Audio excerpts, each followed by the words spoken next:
Hi everyone, here we've got CUBOT R15 Pro, and let me share with you how to change system language on this device. So first of all, let's reach the settings, and now we have to scroll down, of course a misclick, to the very bottom and tap on the system. Now let's tap on languages and input and tap on languages. Here we've got the list of previously added and applied languages. We've got only English right now. If you'd like to add new one, just obviously tap on add a language.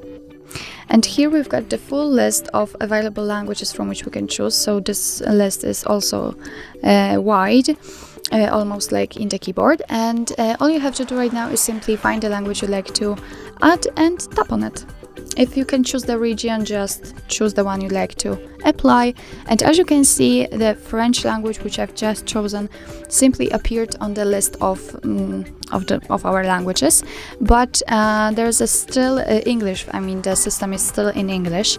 And now let me show you how to do it in order to set the new language as a main one. Just find it, tap on it and hold it, and drag it to the very first position. Let's wait a second. And as you can see, after a few seconds, you can see that the whole system, the whole menu from now on will be in the chosen language. So let me do it again because I don't speak French.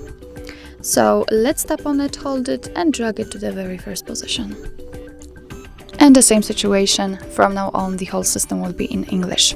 Of course, you can remove the language if you'd like to, for example, because you misclicked one. So simply tap on this three dots icon in the right upper corner and tap on remove. Mark this one which you'd like to get rid of and tap on the trash bin icon. Confirm with OK, and as you can see, it immediately disappears. So actually that's all. This is how to change system language in your CUBOT R15 Pro. Thank you so much for watching. I hope that this video was helpful, and if it was, please hit the subscribe button and leave the thumbs up.